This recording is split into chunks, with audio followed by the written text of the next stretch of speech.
President-elect Trump is not only expected to significantly reshape the federal government when he takes office, he could also transform the city from which he will govern.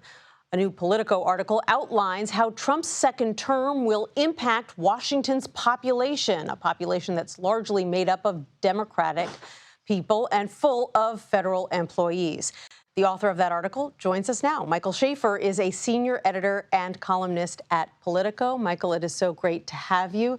And I think you really do capture something unique about this city, which is that at any time a new president comes in, there are obviously going to be some changes to the population.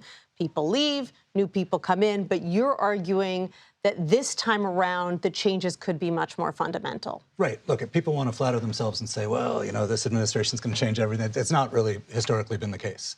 The city's basic trajectory has continued under right and left, even as the tasks given to the federal workers have changed quite a lot.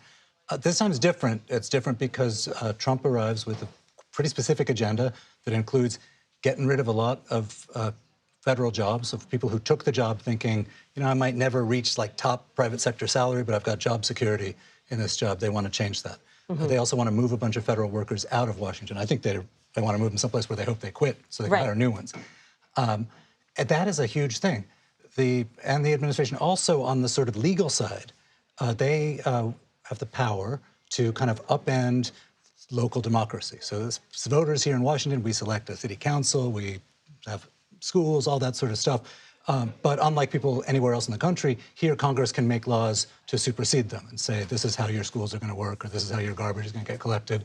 For a lot of reasons, members of Congress don't want to do that historically, but this administration has shown a real hunger for kind of maximizing their impact. And we know that President Trump is not a big fan of the D.C. government. No, and weirdly, you know, he and the mayor of Washington got along pretty well at the beginning of his last administration. But in 2020, during the George Floyd protests, she okayed this big mural on the middle of 16th Street right by the White House that said Black Lives Matter.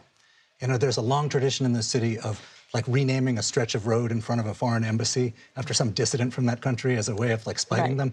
Well, in this case, she did it like to her own government. Right. He could literally look out his own window in the White House and see that. And he didn't like that. You know, a lot of people would have said, well, that's great. Black Lives Matter. It's an awesome thing. Yeah. But he took it personally, and apparently there's a lot of bad blood there. You know, it's no secret that congressional Republicans are often at odds with the D.C. government. Yes. Obviously, D.C. is overwhelmingly Democratic. Sometimes they will try to meddle in D.C. affairs. But you're saying they could try to make a power grab now that they control the Senate, the White House, and we anticipate the House? Yes, and look, D.C. has only had self-government since like 1973, so 50 years. Before that, there were no elections. The executive branch and the Congress appointed people to run the show. It was like a colony, and nobody here got any say-so over anything. There's people in the Congress who have sought to get rid of home rule, so that it goes back to something like that. More often, and this is like has a long history, members of Congress will sort of grandstand, try to put some things on the locals here that they couldn't get away with at home, but to make us, you know, to make a statement. Oh, I wanted to pass a law that all communists have to register before going to the bathroom in Washington. You know, like that kind of stuff.